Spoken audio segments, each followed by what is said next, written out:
Hello student, स्वागत है आपका study point by Vipin sir में।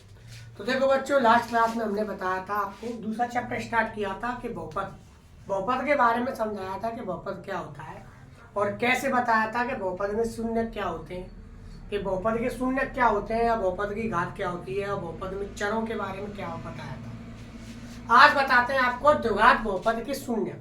देखो लास्ट क्लास में हमने 2.1 प्रश्नावली खत्म कराई थी। 2.1 प्रश्नावली में बस ये था कि कुछ बहुपद थे, उनके ग्राफ दिए हुए थे। कितने ग्राफ दिए होते? ग्राफ दिए हुए थे बहुपद फलनों के। उन ग्राफ को देखकर हमको बताना था कि उस बहुपद में शून्यकों की संख्या कितनी है। हमने क्या सीखा था 2.1 प्रश्नावली में? शून्यकों की संख्या क्या है, कितने शून्य के, 3 शून्य के 4 शून्य के। तो शून्य मतलब एक्स अक्ष को जितनी बार जो बहुपद का ग्राफ था वो जितनी बार प्रतिच्छेद करता था शून्यकों की संख्या उतनी ही होती थी। लेकिन अब इस क्लास में हम 2.2 में सीखेंगे द्विघात बहुपद के शून्य, कि शून्य कैसे ज्ञात करते हैं। कोई भी द्विघात बहुपद हो, ज्यादातर क्वेश्चन जो आता है वो द्विघात बहुपद का आता है। बहुपद के प्रकार के बारे में बताया था, 3 प्रकार के होते हैं बहुपद, एक घाती बहुपद, दो घाती बहुपद और त्रिघाती बहुपद। लेकिन ज्यादातर जो क्वेश्चन आते हैं द्विघात बहुपद के आते हैं। पूरी प्रश्नावली द्विघात बहुपद के ऊपर ही है। तो देखो बच्चों, तो द्विघात बहुपद है तो पहले नंबर तो द्विघात बहुपद जो होता है उसका जो मानक रूप होता है, ये क्या होता है, व्यापक रूप होता है द्विघात बहुपद का। जो मतलब द्विघात बहुपद का जो ढांचा होता है वो इस रूप में होता है, ax स्क्वायर bx प्लस के c रूप में होता है। जो द्विघात बहुपद होता है वो ax square bx plus c रूप में होता है। कहने का मतलब ये a b c के मान यहाँ पे चेंज होते जाएंगे। जैसे इस क्वेश्चन में a का मान 1 है, b का मान 7 है, c का मान 10 है। तो ये भी क्या हमारा द्विघात बहुपद इसी रूप का है ना। तो ये हमारे द्विघात बहुपद का ढांचा होता है। ये समझ लो, ये क्या होता है, द्विघात बहुपद का ढांचा। ऑफिशियल रूप होता है। कौन सा रूप होता है? ऑफिशियल रूप। 2x स्क्वायर माइनस के 8x प्लस के 6 भी, ये भी आपको द्विघात बहुपद दिख रहा होगा। इसमें a का मान क्या है 2, b का मान क्या है -8 और c का मान क्या है 6। तो बच्चों, तो a b c के मान चेंज होंगे और हमारे जो द्विघात बहुपद है वो हमारे चेंज होते जाएंगे। बस a b c के मान होते हैं, ठीक। तो ये हमारे क्या होता है द्विघात बहुपद। तो हम इसमें हम ज्ञात करते हैं। देखो बच्चों, मैंने बताया था शून्यकों की संख्या। तो हमारे जो बहुपद में होते हैं, बहुपद में जो x के मान होते हैं उनको बोलते हैं हम शून्य। क्या बच्चों? एक होता है बहुपद, एक होता है समीकरण। अगर मैं इसके बराबर में 0 लगा दूं तो ये समीकरण हो जाएगा। क्या हो जाएगा बच्चों? समीकरण। ये हमारा फिलहाल अब बहुपद है, ठीक। अगर इसके बराबर 0 कर दूं तो ये हो जाएगा हमारा समीकरण। तो बहुपद और समीकरण में इतना फर्क होता है कि बहुपद में तो होते हैं शून्यक और समीकरण में होते हैं मूल। तो समीकरण हम नेक्स्ट चैप्टर पढ़ेंगे, चौथा चैप्टर है, नेक्स्ट नहीं, चौथा चैप्टर है समीकरण नाम का, द्विघात समीकरण। तो उसमें पढ़ेंगे, उसमें मूलों के बारे में पढ़ेंगे। इसमें हम शून्यकों के बारे में पढ़ेंगे, उसमें हम मूलों के बारे में पढ़ेंगे। तो ax स्क्वायर bx प्लस के c, तो इसमें अब शून्यकों की संख्या कितनी होगी बताओ। मैंने बताया था जो बहुपद की घात जितनी होती है शून्यकों की संख्या ही उतनी होती है। इसमें बहुपद की घात कितनी है बताओ। इस ये बहुपद है हमारा, इसकी घात कितनी है 2। बहुपद की अधिकतम घात बताया था। बहुपद की घात क्या होती है? जो चर की अधिकतम घात होती है वही बहुपद की घात कहलाती है। तो x में x की घात कितनी है 2, बहुपद की घात कितनी हुई 2, शून्यकों की संख्या भी कितनी हुई 2। इसमें भी हमने 2 समीकरण लिए हैं, इन दोनों समीकरणों के शून्य ज्ञात करेंगे अभी। तो 2x स्क्वायर माइनस 8x में से इसमें बहुपद की घात कितनी है 2, तो शून्यकों की संख्या भी कितनी होगी 2। अब क्वेश्चन यह है कि शून्य कैसे निकालेंगे। तो आज इस क्लास में हम शून्यकों को निकालना ही सीखेंगे। तो मैं 2 एग्जाम्पल कराऊंगा, एक आध और करा दूंगा। तो बच्चे ध्यान से समझना कि किसी बहुपद में, द्विघात बहुपद में शून्य कैसे ज्ञात करते हैं। तो देखो, तो हमारा जो है सबसे पहले तो एक बात ध्यान रखना, एक विशेष बात ध्यान रखना कि जो एक्स स्क्वायर का गुणांक होता है उसे बोलते हैं हम a, जो x का गुणांक होता है उसे बोलते हैं b, और जो अचर पद होता है उसे बोलते हैं हम c। क्या बोलते हैं? c। जो एक्स स्क्वायर के साथ होता है वो उसे बोलते हैं हम a, जो x के साथ होता है उसे बोलते हैं v, और जो अचर पद होता है उसे बोलते हैं हम c। तो इस क्वेश्चन में हम द्विघात बहुपद के शून्य ज्ञात करते हैं। फिर यहाँ से आगे बताएंगे कि शून्यकों में संबंध क्या होता है, फिर शून्यकों के संबंधों के बारे में पढ़ेंगे। सबसे पहले हम यह ज्ञात करना सीखेंगे कि किसी द्विघात बहुपद में शून्य कैसे ज्ञात करते हैं। तो यह हम 9th में भी कर चुके हैं, ऐसा क्लास 9th में भी कर चुके हैं, शून्य ज्ञात करना कि शून्य कैसे ज्ञात करते हैं, एक्स का मान जब हमको द्विघात समीकरण दिया हुआ हो।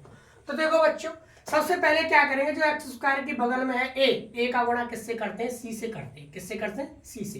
तो ए एक्स स्क्वायर के बगल में कितना, एक का गुणा किससे करेंगे, 10 से। तो कितना आया, एक्स स्क्वायर के बगल में एक है तो 10 एकम 10। कितना आया बच्चों, 10 को साइड में लिख लेंगे। अब 10 एकम 10 कितना है, 10 को साइड में रख लेंगे। अब जो बीच की संख्या है, मतलब जो बी है, जो बीच की संख्या है उसको ऐसे तोड़ेंगे कि जोड़ने घटाने पे तो क्या आए, जोड़ने घटाने पे तो कितना आना चाहिए, 7, और गुणा करने पे कितना आना चाहिए, 10 एकम। जो अलग रखा है वही आना चाहिए, 10। कैसे करते हैं बच्चों इसको गुणनखंड, मतलब शून्य कैसे करते हैं। पहले तो सबसे पहले जो एक्स स्क्वायर की बगल में उसका गुणा करेंगे 10 से, मतलब जो लास्ट में होता है सी से। ए का गुणा सी से करते हैं तो 10 एकम 10, उसको अलग रख लेंगे। तो जो बीच की संख्या होती है, जैसे 7 है, कुछ भी आए, 5, 6, यहाँ पे 8 है, तो बीच की संख्या को ऐसे तोड़ते हैं कि जोड़ने घटाने पे तो कितना आए, 7, और गुणा करने पे कितना आना चाहिए, जो अलग रखा है हमने, 10 आना चाहिए। तो बताओ 7x को कैसे तोड़ सकते हैं। जैसे मैं तुम्हें बताऊं, जैसे 4 और 3 में तोड़े इसको, 7x को तोड़ सकते हैं 4x प्लस के 3x, लेकिन 4 और 3 कितने होते हैं, 7, ठीक है। लेकिन गुणा करें 4 3 कितने हो गए, 12, लेकिन हमको क्या लाना है, 10। तो ये गलत तोड़ा। अगर हम 7x को ऐसे भी तोड़ सकते हैं, 6x और 1x, 6x और 1x कितने हो गए, 7x। लेकिन जब 6 का गुणा 1 से करेंगे तो 6 का कितने हो गए, 6, लेकिन हमको क्या लाना है, 10। तो जोड़ने घटाने पर 7 आए, गुणा करने पर 10 आना चाहिए, ऐसे तोड़ेंगे। तो बताओ 7x को ऐसे तोड़ सकते हैं 5x और 2x में। किसमें बच्चों, 5x में और 2x में, क्योंकि 5 और 2 7x होते हैं, और 5 दूनी 10। तो मैंने बताया था 10 एकड़ कितने हो गए, 10। तो ऐसे तोड़ेंगे कि जोड़ने घटाने पर 7 आए और गुणा करने पर कितना आना चाहिए, 10। तो 7x को तोड़ सकते हैं हम 5x और 2x में। तो देखो एक्स स्क्वायर अपनी जगह पर है, 7x को तोड़ दिया 5x प्लस के 2x, और ये प्लस के 10 है हमारे, क्या है, प्लस के 10। तो ये समझ में आया बच्चों। तो अब करते हैं, अब इसमें क्या करते हैं हम, दो पेयर बनाते हैं, एक इन दोनों का पेयर, एक इन दोनों का पेयर। क्या करते हैं, ये दो पेयर बनाते हैं, एक इन दोनों का पेयर, एक इन दोनों का। तो सबसे पहले क्या करेंगे, इन दोनों में से वेनिस्ट लेंगे। बताओ क्या कॉमन आ रहा है, एक ये पेयर बनाए, एक ये पेयर बनाए, इन दोनों में तो आ रहा है एक्स कॉमन, एक्स इस पर भी, एक्स इस पर भी, एक्स वेनिस्ट ले लिया। यहाँ बचा एक्स, यहाँ बचा 5, एक्स प्लस 5। यहाँ से क्या वेनिस्ट ले लिया 2, तो यहाँ पे क्या बचा, एक्स प्लस के 5। यहाँ भी तो ये कोष्टक और ये कोष्टक सेम आना चाहिए। तो एक तो आया, एक गुणनखंड हो गया हमारा एक्स प्लस के 5, इन दोनों में से एक ले लेंगे, और एक क्या है हमारा एक्स प्लस के 2। तो ये हमारे क्या हो गए, शून्य। तो इसको करने के लिए क्या करते हैं, सबसे पहले एक काम करते हैं कि x प्लस 5 बराबर 0 रख लेंगे, x प्लस 2 बराबर क्या रख लेंगे, 0। इन दोनों के बराबर 0 रख लेंगे। 5 को धर ले जाएंगे तो माइनस के 5, 5 को धर ले जाएंगे तो माइनस के 5, और 2 को धर ले जाएंगे तो माइनस के 2। x बराबर कितना आ गया, -2। एक शून्य का हमारा ये हो गया, एक शून्य का हमारा ये। तो ये हमने आपको क्या ज्ञात कर लिया, हमने शून्य ज्ञात कर लिया। क्या कर लिए थे बच्चों, शून्य। x बराबर -5 और x बराबर -2। दोबारा देखते हैं कि 7x को ऐसे तोड़ेंगे कि जोड़ने घटाने पर 7x आए और गुणा करने पर कितना आना चाहिए, 10। तो 7x को तोड़ लिया 5x और 2x में। तो सबसे पहले एक पेयर यहाँ बनाएंगे, एक पेयर यहाँ बनाएंगे। तो x और x इसमें से क्या कॉमन आया, x कॉमन आ रहा है, x और x इसमें से x कॉमन लिया, तो यहाँ बचा x, यहाँ प्लस 5। इसमें से 2 कॉमन आया तो 2 वेनिस्ट ले लिया, तो यहाँ बचा x प्लस 5। ये दोनों सेम आ गए। एक तो इन दोनों में से एक कोष्टक इन दोनों में से ले लेते हैं, x प्लस 5, और ये क्या है, x प्लस 2, एक ऐसे लिख लेते हैं। ये हमारे फैक्टर हो गए, ये हमारे क्या हो गए, गुणनखंड हो गए। अब इनको हम 0 के बराबर रख लेंगे, दोनों को बारी बारी से 0 के बराबर रख लेंगे। अगर x प्लस 5 बराबर 0 रखिए तो x बराबर 5 को धर ले जाएंगे तो -5, x बराबर -5। x प्लस 2 बराबर 0 रख लिया तो 2 को धर ले जाएंगे तो x बराबर -2। ये हमारे शून्य ज्ञात हो गए। देखो बच्चों इस क्वेश्चन को करते हैं। तो सबसे पहले क्या करेंगे, मैंने बताया 2 को गुणा किससे करेंगे, 6 से। किससे करेंगे, 6 से। तो 2 छिक्के कितने हो गए, 12। एक अगला सी से करते हैं, 2 छिक्के कितने, 12। इसको अलग रख लीजिए। अब ये हमें -8 ऐसे तोड़नी है कि जोड़ने घटाए पर -8 एक्स आए और गुणा करने पर कितना आए, 12। तो -8x को कैसे तोड़ सकते हैं बताओ। अगर -4 और -4 में तोड़े, -4x और -4x, तो -8x तो हो गए, लेकिन इनका गुणा करना, -4 का -4 से गुणा करेंगे तो प्लस के 16, लेकिन हमको क्या लाना है, 12, तो गलत है। और बताओ 8x को कैसे तोड़ सकते हैं। चलो -7x और -x में तोड़े, तो -7x और -8x तो हो गए, लेकिन इनका गुणा करना, -7 का -1 से गुणा करेंगे तो +7 आएगा, लेकिन हमको क्या लाना है, 12। तो ये हमको देखना है। तो 12 कैसे आएंगे बताओ। 6 दूनी 12, कितना 6 दूनी 12, 6 दूनी 12, 6 और 2 कितने हो गए 8। तो इसको तोड़ेंगे 6x में और किसमें 2x में, माइनस के 6x माइनस के 2x, कितने बच्चों माइनस के 6x और माइनस के 2x प्लस के 6। क्यों देखो माइनस के 6x और माइनस के 2 माइनस के 8x हो गई नहीं होगी। तो अब क्या किया, अब वही करना है, इन दोनों का पेयर अलग बनाना है, इन दोनों का अलग बनाना है। इन दोनों में से वेनिस्ट लेंगे तो दो इसमें क्या क्या वेनिस्ट आ रहा है, एक तो 2 इस पर भी है 2 इस पर भी है, x यहाँ भी है x यहाँ भी है, तो 2x को वेनिस्ट ले लिया। तो यहाँ का बचा x माइनस यहाँ क्या बचा 3, x माइनस 3। यहाँ से क्या वेनिस्ट लें, यहाँ 2 यहाँ पे भी है 2 है, तो यहाँ से 2 माइनस 2 वेनिस्ट ले लेते हैं। तो यहाँ बचा x और यहाँ बचेगा माइनस के 3। क्या बचा बच्चों माइनस के 3। तो देखो यहाँ से माइनस के 2 कॉमन ले लेते हैं, यहाँ बचा x प्लस पे से अगर माइनस कॉमन ले लेते तो यहाँ माइनस हो जाता है। देखो माइनस वेनिस्ट लिया है मैंने, तो माइनस के 2 बाहर, ये प्लस किसका आ जाएगा माइनस का 3। तो ये दोनों सेम आए, तो ये दोनों सेम आए, एक तो इन दोनों में से ले लेंगे x माइनस के 3, x माइनस 3 वेनिस्ट आ गया। और ये क्या बचा 2x माइनस के 2, एक ये बचता है उसको लिख देते हैं 2x माइनस के 2, ये हमारा फैक्टर हो गया। दोनों को बराबर 0 रख लेंगे, x माइनस 3 बराबर 0, 2x माइनस 2 बराबर 0। तो 3 को उधर ले जाएंगे तो x का मान कितना आ गया 3, उधर 2 को ले जाएंगे तो 2x बराबर 2, और 2 का 2 से एक बार कटा तो x बराबर कितना आ गया 1। एक शून्य तो x बराबर है, एक शून्य का x बराबर 3। तो यहाँ पर भी शून्यकों की संख्या कितनी आई बता 2, एक शून्य दूसरा शून्य, यहाँ पर भी शून्य कितने आए 2। तो ये हम इस प्रकार से हम शून्य ज्ञात करते हैं। तो हम बच्चों देखो हमने 2 क्वेश्चन किए कि द्विघात बहुपद के शून्य ज्ञात करने। तो सबसे पहले तो द्विघात बहुपद के जो शून्य होगा वो इस रूप में होगा।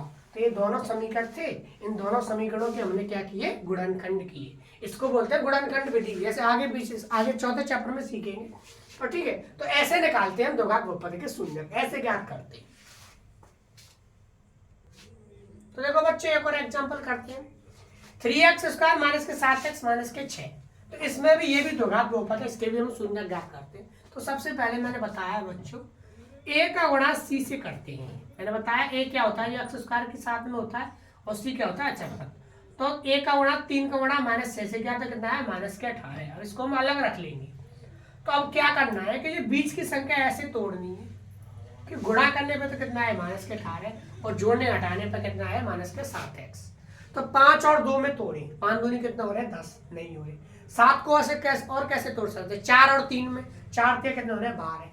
7 को 6 और 1 में, 6 और 1 7 होते हैं, 6 कन 6 नहीं लाना। और बताओ 7 को 9 और 2 कितने 9 और 2, 9 और दूनी कितने होते हैं 18, और 9 में से 2 गए तो कितने बचे 7। अगर 9x माइनस के और प्लस के 2x, तो 9 में से 2 गए तो 7 और 9 दूनी 18। तो क्या हो गया इसके फैक्टर, कैसे तोड़ा इसको 9 और 2 में, किसमें 9 और 2 में। ये हमको सोचना पड़ेगा, इसकी कोई शॉर्ट ट्रिक नहीं है कि एक साथ दिमाग में आ जाए, ये हमको सोचना ही पड़ेगा। तो देखो 3x स्क्वायर माइनस के तो 9x और प्लस के 2x, क्योंकि माइनस के 9x प्लस के 2x माइनस के 7x, और माइनस 9 का प्लस 2 से गुणा करेंगे तो कितना है माइनस के 18 ही आना चाहिए। देखो 3 का माइनस 6 से करें तो माइनस 18, तो गुणा करने पर माइनस 18 ही आना चाहिए। तो देखो माइनस 2 को 2 से कटा तो क्या आया माइनस के 18 ही आएगा, और माइनस के 6। तो एक जोड़ा दूसरा जोड़ा, 2 पेयर बना लेंगे, इसमें और इसमें से वेनिस्ट लेंगे। क्या कॉमन आ रहा है 3 यहाँ पे 3 यहाँ पे, x यहाँ पे x यहाँ पे, 3x और वेनिस्ट ले लिया। तो यहाँ पे क्या बचा x, सिर्फ x, और यहाँ पे क्या बचा सिर्फ 3। यहाँ से क्या कॉमन लेंगे 2 प्लस की, यहाँ बचा x और यहाँ बचा 3। तो देखो दोनों कोष्टक बराबर आए ना, तो यही आना चाहिए, बराबर ही आनी चाहिए ये। तो x माइनस 3, 1 इन दोनों में से ले लेंगे। एक क्या है 3x प्लस के 2, एक 3x प्लस के 2, ये हमारे हो गए फैक्टर। अब इसको हम बराबर क्या रख देंगे 0, x माइनस 3 बराबर 0, 3x प्लस 2 बराबर 0। शून्य ज्ञात करने के लिए 3 को उधर ले गए तो x बराबर कितना आ गया 3, 2 को उधर ले जाए तो 3x बराबर माइनस 2, 3 को भाग दे दे तो x बराबर माइनस 2/3। तो ये हमको क्या ज्ञात हो गए शून्य। तो बच्चों मैं आशा करता हूँ आपको शून्य ज्ञात करना आ गया होगा। अब यहाँ से हम आगे बढ़ते हैं कि शून्यकों का योगफल और शून्यकों के गुणनफल के बीच में क्या संबंध होता है। तो ठीक है बच्चों, स्क्रीनशॉट ले सकते हैं आप। तो बच्चों बढ़ते हैं हम नेक्स्ट कॉन्सेप्ट की तरफ। देखो किसी बहुपद के शून्यकों और गुणांकों में संबंध, मैंने अभी आपको बताया कि शून्यकों को कैसे ज्ञात करते हैं, किसी द्विघात बहुपद में शून्यकों को कैसे ज्ञात करते हैं। तो अब बच्चों हम बताते हैं किसी बहुपद के शून्यकों और गुणांकों के बीच में क्या संबंध होता है। जैसे हमारा कोई द्विघात बहुपद है तो इसके शून्यक होंगे, कितने शून्यक होंगे, 2। तो उनके योगफल और गुणनफल में कुछ संबंध होता है। तो वो क्या संबंध होता है, जैसे इस द्विघात बहुपद है, इसके 2 शून्य ज्ञात किए हमने, एक ज्ञात किया अल्फा, एक ज्ञात किया बीटा। क्या ज्ञात किया, अल्फा और बीटा। जो एक्स के 2 मान निकलते थे उनमें एक को मान लेंगे अल्फा, एक को मान लेंगे बीटा। क्योंकि द्विघात बहुपद है तो इसके शून्यकों की संख्या कितनी होगी, 2। जैसे अभी ज्ञात किया था हमने, 2 शून्य की तो आ रहे थे हर एक के, तो इसलिए इसमें शून्य के 2, एक अल्फा मान लेते एक बीटा। तो इसमें योगफल और शून्यकों के योगफल और शून्यकों के गुणनफल में संबंध होता है। तो प्रश्नावली में क्वेश्चन है 2.2 में कि शून्यकों का योग और शून्यकों के गुणनफल की सत्यता की जांच करनी है, ऐसे क्वेश्चन है। तो पहले हमको पता होना चाहिए कि शून्यकों के योगफल में क्या संबंध होता है और शून्यकों के गुणनफल में क्या संबंध होता है। तो देखो शून्यकों का योग होता है, वो होता है अल्फा प्लस बीटा बराबर, शून्यकों का योग मतलब जो दोनों जो शून्य निकाले थे अभी हमने, तो उनका योगफल किसके बराबर आता है, -b/a के। शून्यकों का योग किसके बराबर आता है, -b/a के। और b क्या है, हमारी जो x के साथ है वो है b, और जो a जो x स्क्वायर के साथ है वो है a। अभी इसको हम सिद्ध करेंगे कि शून्यकों का योग हमेशा -b/a के बराबर ही आएगा। b क्या है बच्चों, जो x के साथ है, और a क्या है, जो x स्क्वायर के साथ है। तो जो समीकरण में जो x के साथ होगा वो कहलाएगा b, और जो x स्क्वायर के साथ होगा वो कहलाएगा a। कि उन दोनों का योगफल जो शून्य ज्ञात किए वो -b/a के बराबर आएगा। शून्यकों का गुणनफल, गुणनफल मतलब गुणा, शून्य क्या है अल्फा बीटा, अल्फा बीटा किसके बराबर आएगा, c/a के। c क्या है चरपद, a क्या है x स्क्वायर के बराबर। इसको सिद्ध करते हैं। जैसे देखो अभी हमने ये क्वेश्चन कराया था x square plus 7x plus के 10, और इसमें हमारे 2 शून्य ज्ञात किए थे। अरे 5 और 2 गुणनखंड किए थे, गुणनखंड अभी बताया था। तो x का मान कितना आया था, -2, एक x का मान कितना आया था, -5। मतलब एक शून्य तो कितना आ गया, -2, अल्फा बराबर मान लिया। एक शून्य कितना आया, -5। तो ये मान लिया बीटा। तो एक अल्फा और बीटा दोनों शून्य गए, और इसकी सत्यता की जांच करते हैं। देखो शून्य को पर -b/a के बराबर है या नहीं। तो सबसे पहले इसमें a b c के मान ज्ञात करते हैं। इस द्विघात समीकरण में, द्विघात बहुपद में a b c के मान ज्ञात करते हैं। तो देखो कैसे ज्ञात करेंगे। a बराबर क्या होगा, मैंने बताया था आपको, जो x स्क्वायर के साथ है वो है a। तो x स्क्वायर के साथ कितना है, 1, तो a का मान कितना हो गया, a। b का मान कितना हो गया, जो x के साथ है वो है b, तो जो x के साथ है वो भी, तो x के साथ कितना है 7, तो b का मान कितना हो गया 7। अचर पद होता है वो होता है c बराबर 10। अब इसको चेक करते हैं कि शून्यकों का योग -b/a के बराबर है या नहीं। तो देखो शून्यकों का योग क्या होता है, अल्फा प्लस बीटा किसके बराबर आना चाहिए, -b/a के। तो देखो बच्चों अल्फा का मान कितना है, -2, जे क्या है बीटा, तो -2 प्लस बीटा का मान कितना है, -5 बराबर में माइनस बी का मान कितना है बच्चों बताओ, 7, तो बी का मान रख दिया -7। ए का मान क्या है बच्चों, 1, तो -7 होते, -2 और -5 कितने हो गए, -7, और 1 का भाग -7 में दिया तो कितना आएगा, -7। दोनों साइड बराबर आई है नहीं आई, दोनों साइड बराबर आई है, तो ये आई हमारे संबंध सत्यता की क्या होगी, जांच। तो अब बच्चों तो -2 अल्फा प्लस बीटा बराबर -b/a, -2 और -5 के 7, तो -b/a, b का मान क्या रख दिया हमने 7। देखो b का मान कितना है 7, और a का मान कितना है, यहाँ से देखो b का मान 7, a का मान 1, तो -7/1। तो ये दोनों साइड क्या आई बराबर, -2 और -5 के 7, और b का मान है 7, 1 का भाग 7 में कितना -7, -7 बराबर -7। तो ये क्या हमारा शून्यकों का योगफल सही है, ठीक। तो अब बच्चों देखो आपको यहाँ दिख नहीं होगा, तो मतलब अल्फा प्लस बीटा बराबर कितना है, -b/a, कितना है बच्चों, -b/a। अब इसमें हम जांच करते हैं। देखो अल्फा प्लस बीटा बराबर 2 संबंध होते हैं हमारे, यहाँ पे लिखते हैं अल्फा प्लस बीटा बराबर -b/a। अल्फा कितना है हमारा -2, बीटा कितना है हमारा -5, बीटा कितना है -5, और माइनस बी का मान कितना है 7, ए का मान कितना है 1, तो -2 माइनस के 7, 1 का भाग -7 में -7। तो आते हैं हमारा शून्यकों का योगफल क्या सत्य है, सत्यता की जांच की है हमने। अब हम करते हैं शून्यकों का गुणनफल। तो शून्यकों का गुणनफल अल्फा बीटा क्या होता है, c/a। तो अल्फा बीटा c/a। अल्फा का मान कितना है बच्चों, -2, बीटा का मान -5, सी का मान क्या है 10, ए का मान क्या है 1। तो -2 का -5 से किया -10, 1 का भाग 10 में दिया तो कितना आया, प्लस के। देखो -2 का -5 से दिया तो प्लस के 10 आएगा, 1 का भाग 10 में दिया तो प्लस के 10, 10 बराबर 10। तो ये हमारी क्या होगी बच्चों, ये होगी हमारे शून्यकों का योगफल और शून्यकों का गुणनफल की सत्यता की जांच। तो हम क्या करते हैं, तो शून्यकों के योग और शून्यकों के गुणनफल में दो संबंध होते हैं। योगफल होता है alpha plus beta minus B upon A, और शून्यकों का गुणनफल होता है अल्फा बीटा सी बट्टे ए। तो सबसे पहले हम शून्य ज्ञात करते हैं। क्या ज्ञात करते हैं? शून्य। तो हमने इस क्वेश्चन के शून्य पिछली मतलब थोड़ी देर पहले ज्ञात किए थे, एक्स बराबर -2 एक्स बराबर -5। तो अल्फा बराबर -2 बीटा बराबर -5, इसको अल्फा बीटा मान लेते हैं। तो ए बराबर इसमें 1, बी बराबर 7, सी बराबर 10 है। तो हम जांच करते हैं कि शून्यकों का योग और शून्यकों का गुणनफल सही है कि नहीं। तो देखो अल्फा प्लस बीटा बराबर माइनस बी बट्टे ए, अल्फा का मान -2 बीटा का मान -5 और बी का मान कितना है बच्चों? 7 बट्टे 1। तो -2 और -5 माइनस के साथ, एक खवाक साथ में दिया तो माइनस के साथ, दोनों साइड बराबर आई। ऐसी अल्फा बीटा बराबर सी बट्टे ए, अल्फा -2 बीटा -5 सी 10 ए का मान 1, एक का भाग 10 में दिया तो 10, तो -2 का -5 से किया तो 10, तो 10 बराबर 10। तो शून्यकों का योग और शून्यकों का गुणनफल हमारा सही आया, क्योंकि इसमें दोनों साइड बराबर होगी। तो शून्यकों के सत्यता की क्या होगी इसमें? जांच। जो शून्यकों का संबंध होता है, शून्यकों के संबंधों की जो सत्यता की जांच होगी हमारी। तो किसी बहुपद के शून्यकों और गुणांकों में क्या संबंध होता है बच्चों? ये संबंध होता है कि शून्यकों का योग क्या होता है? माइनस के बी बट्टे ए, और शून्यकों का गुणनफल होता है सी बट्टे ए। अब प्रश्नावली में हमको ये चेक करवाया गया कि बताओ कि शून्यकों के संबंधों की सत्यता की जांच करो। तो ये हमने अभी क्या किया? जांच ही तो की है। क्या किया हमने? जांच कि शून्यकों का योगफल देखो दोनों साइड बराबर आई, मतलब योगफल सही है हमारा। अल्फा बीटा बराबर सी बट्टे, ये भी साइड बराबर आई, तो शून्यकों का गुणनफल भी सही है, शून्यकों का योगफल भी सही है। तो अब प्रश्नावली में यही करवाएगा वो। तो सबसे पहले तो हमको पता होना चाहिए कि शून्यकों का योग और शून्यकों के गुणनफल के बीच में क्या संबंध होता है। तो शून्यकों का योग होता है alpha plus beta minus b बट्टे ए, और शून्यकों का गुणनफल होता है अल्फा बीटा सी बट्टे ए। और ये हो गई हमारे शून्य, जैसे इसकी सत्यता क्या होगी जब। तो बढ़ते नेक्स्ट एग्जाम्पल की तरफ। देखो बच्चों भी कराते, देखो बच्चों अब कराते हैं एग्जाम्पल नंबर 3। एग्जाम्पल 2 इससे पहले करा दिया, x square plus 7x plus 10 बराबर 0 था। उसमें हमने शून्य ज्ञात किए, पहले ही शून्य ज्ञात कर लिए थे। और शून्यकों में संबंध, शून्यकों तथा गुणांकों के बीच संबंध की सत्यता की जांच भी कर ली थी। अब इस क्वेश्चन के लिए करते हैं। देखो इसमें हमारा जो बहुपद है वो क्या है? इसमें बहुपद थोड़ा अजीब है, अजीब नहीं है, कुछ भी अजीब नहीं है, ये उससे सरल है। बहुपद हमारा क्या है? एक्स स्क्वायर माइनस के 3, ये हमारा बहुपद है।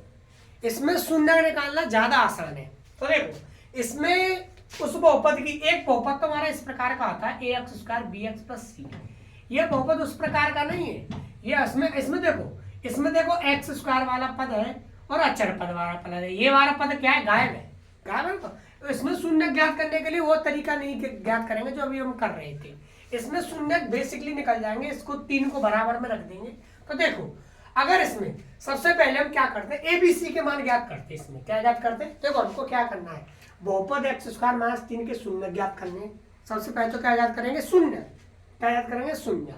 और शून्य ज्ञात करने के बाद शून्यकों तथा गुणांकों के बीच संबंध की सत्यता क्या करनी है? जांच। तो शून्यकों तथा गुणांकों के बीच में संबंध क्या था? अल्फा प्लस बीटा बराबर माइनस बी बट्टे ए, मतलब शून्यकों का योग बराबर माइनस बी बट्टे ए। और एक और गुणांकों में क्या था? अल्फा बीटा बराबर सी बट्टे ए, मतलब शून्यकों का गुणनफल बराबर राशि सी बट्टे ए के। तो सबसे पहले एबीसी के मान ज्ञात करते हैं इसमें। तो देखो बच्चों ए का मान कितना है? इसमें मैंने बताया था जो एक्स स्क्वायर की बगल में वो है 1। अब बी का मान देखो, बी कहाँ पाया जाता था? बी पाया जाता था A X square B X plus के सी। बी पाया जाता था एक्स के साथ, तो यहाँ पे एक्स वाला पद तो है ही नहीं है। तो जो पद मौजूद नहीं होता है उसका मान होता है 0।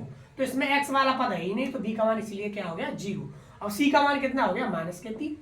भाई सी वाला अचर पद है, जो एक्स स्क्वायर की बगल में वो ए है, तो एक्स स्क्वायर ए का मान कितना हो? 1। बी किसकी बगल में पाया जाता था? एक्स की बगल में, और वो यहाँ पे एब्सेंट है नहीं है, तो जो पद पाया नहीं जाता उसका मान 0 होता है। तो बी का मान 0, और यहाँ पर सी कितना है? माइनस के 3। तो सी बराबर माइनस के 3। यहाँ एबीसी के मान क्लियर। अब इसमें शून्य ज्ञात करते हैं। तो इसमें शून्य ज्ञात करने के लिए हमको ऐसे ए का सी से गुणा करने की जरूरत ही नहीं है, क्योंकि ये इस रूप का है ही नहीं है। ये इस रूप का है बच्चों, ए एक्स स्क्वायर प्लस के सी रूप का। जो ऐसे रूप का होता है उसमें करते हैं हम ए एक्स स्क्वायर, ऐसा करते हैं सी को ले जाते हैं उधर, तो ए एक्स स्क्वायर बराबर कितना हो गया? माइनस के सी। अब ए का दे देते हैं भाग, तो एक्स स्क्वायर बराबर माइनस सी बट्टे ए। अब क्या करते हैं? फिर इसका रूट ले लेते हैं। क्या ले लेते हैं? इसका रूट। इसको स्क्वायर हटाएंगे तो पल्लंग आ जाता है, अंडूड आ जाता है प्लस माइनस। ऐसे क्या करते हैं, तो ऐसे देखो जैसे इसमें करेंगे तो एक्स स्क्वायर माइनस 3 है, तो एक्स स्क्वायर माइनस 3 है तो इसको बराबर 0 मान लेंगे, तो एक्स स्क्वायर बराबर कितना आ जाएगा 3, कितना आ जाएगा 3। अब तुमको पता है कि स्क्वायर हटाते हैं तो क्या आता है प्लस माइनस, क्या आता है, जब जब स्क्वायर हटाएंगे उधर पहुंचाएंगे तो इल्लंग उधर आ जाएगा प्लस माइनस और रूट चढ़ जाता है, क्या चढ़ जाता है रूट। तो x का मान कितना आएगा, देखो यहाँ से अगर देखो एक्स स्क्वायर बराबर 5 है, अगर यहाँ से मैं स्क्वायर हटाऊं तो क्या आएगा प्लस माइनस रूट 5। अगर एक्स स्क्वायर बराबर 7 है तो यहाँ से स्क्वायर हटाऊं तो क्या आएगा प्लस माइनस और इस पर क्या चढ़ जाएगा रूट। तो इसी प्रकार से एक्स स्क्वायर बराबर 3 है तो स्क्वायर हटाए तो प्लस माइनस कितना आएगा रूट 3। तो ये हमारे क्या आएगा, तो शून्य। तो शून्य क्या होता है, शून्य होता है एक्स का मान। तो यहाँ पे हमको एक्स के मान ज्ञात हो तो गए, एक तो कितना है प्लस के रूट 3, एक कितना है माइनस के रूट 3। दो शून्य को है ना, कोई एक शून्य नहीं है यहाँ पे, दो शून्य के, एक प्लस के रूट 3 एक माइनस के। देखो बच्चों, तो x बराबर कितना आया, अभी लाइट चली गई थी, तो x बराबर कितना आया प्लस माइनस के रूट 3। तो ये हमारे शून्य ज्ञात हो गए, क्या ज्ञात हो गए, शून्य। अब हमने शून्य तो ज्ञात कर ली, हमको क्या ज्ञात करना था, शून्य ज्ञात करने थे, शून्य ज्ञात हो गए। अब हमें शून्य को और गुणांकों के बीच में संबंध की सत्यता की जांच करनी है। तो देखो एक कितने शून्य का है, 2, तो एक तो अल्फा बराबर कितना आएगा रूट 3, एक बीटा बराबर कितना आएगा माइनस के रूट 3। दो शून्य को होते हैं ना, तो एक तो प्लस के रूट 3 एक माइनस के रूट 3। अब देखो संबंध क्या होता है, सत्यता की जांच, संबंध में सत्यता की जांच। तो देखो बच्चों, तो देखो सबसे पहले सत्यता की जांच करते हैं। तो शून्यकों का योग, शून्यकों का योग। तो देखो बच्चों इधर कराते हैं, शून्यकों का योग, शून्यकों का योग क्या होता है, अल्फा प्लस बीटा। शून्यकों का योग अल्फा प्लस बीटा बराबर क्या होता है माइनस के बी बट्टे ए। और अल्फा का मान कितना है प्लस के रूट 3 और बीटा का मान कितना है माइनस के रूट 3। देखो अल्फा कितना है रूट 3 और बीटा कितना है माइनस के रूट 3, इनको जोड़ेंगे माइनस बी, बी कितना है बच्चों, देखो 0, तो 0, ए कितना है बच्चों 1, तो देखो प्लस के रूट 3 और माइनस के रूट 3 कट के कितना आएगा 0, एक का बाद 0 में देंगे कितना आएगा 0, 0 बराबर क्या हो गया 0। तो मतलब शून्यकों का योग सत्यता की क्या होगी जांच, मतलब सत्य है, शून्यकों का योग क्या है माइनस बी अपॉन ए, ये दोनों साइड बराबर आई है, मतलब सत्यता जांच सही है हमारी। अब करते हैं हम शून्यकों का गुणांक, शून्यकों का गुणांक या शून्यकों का गुणनफल। तो शून्यकों का गुणनफल क्या होता है बच्चों बताओ, अल्फा बीटा बराबर होता है सी बट्टे ए। अल्फा क्या है बताओ रूट 3, शून्य के थे ना शून्यकों का गुणनफल, और बीटा कितना है माइनस के रूट 3। अब ये किसके बराबर आना चाहिए, सी बट्टे ए के। सी का मान कितना है माइनस के 3, ए का मान कितना है 1, ए का मान कितना 1। रूट 3 का रूट 3 से गुणा करेगा तो रूट हट जाती है, कितना आएगा माइनस के 3। देखो रूट 3 इंटू रूट 3 3 आ गया, ये माइनस लग रही थी यहाँ लग गई, एक का भाग माइनस से 3 दे दिया तो कितना आएगा माइनस के 3, दोनों साइड का ही बराबर। तो ये हमारा क्या हो गया, ये हमारे शून्य ज्ञात हो गए और ये हमारी शून्यकों तथा गुणांकों की सत्यता की क्या हो गई जांच। अतः दोनों साइड बराबर है हमारी, योगफल में भी बराबर है और गुणनफल भी बराबर है, तो हमारे शून्यकों की सत्यता की क्या हो गई जांच। तो हम ऐसे जांच करते हैं, प्रश्नावली में भी ऐसे क्वेश्चन है। तो देखो बच्चों, तो दोनों साइड क्या है हमारी बराबर, ठीक है बच्चों। तब मिलते हैं नेक्स्ट क्लास में। अभी हमने बताया था आज आपको शून्य ज्ञात करना, तो कैसे शून्य ज्ञात करते हैं। एक्स स्क्वायर माइनस 3 का शून्य ज्ञात करने के लिए हमको क्या करना है, कुछ नहीं करना है, 3 उधर ले जानी है और स्क्वायर हटा के पल्लंग क्या लेना है प्लस माइनस रूट लेना है, तो ये ऐसे शून्य ज्ञात हो जाते हैं। ठीक है, ऐसे शून्य ज्ञात करना हमने आज बताई दिया आपको कि ए का गुणा सी से करते हैं, फिर ऐसे तोड़ते हैं इसको, गुणा करने पे ये आए और जोड़ने घटाने पर बीच की संख्या आनी चाहिए। ठीक है, तो हमने आज शून्य ज्ञात करना सीखा और शून्य को और गुणांकों के बीच में योगफल ज्ञात करना सीखा। तो आज के कंक्लूजन की बात करें, आज के कंक्लूजन की बात करें तो कंक्लूजन में क्या था, तो मेन क्या है शून्यकों का योग। तो शून्यकों का योग क्या होता है, अल्फा प्लस बीटा बराबर माइनस बी अपॉन ए। और शून्यकों का योग गुणनफल, शून्यकों का गुणनफल क्या होता है बच्चों, अल्फा बीटा बराबर सी अपॉन ए। पूरी प्रश्नावली 2.2 पूरी प्रश्नावली इसी संबंधों से होगी। तो पूरी 2.2 प्रश्नावली ऐसे ही एग्जाम्पल है उसमें और ऐसे ही क्वेश्चन है। अब हम पूरी प्रश्नावली नेक्स्ट प्रश्नावली में कराएंगे। ठीक है, तो जब के लिए आपको धन्यवाद।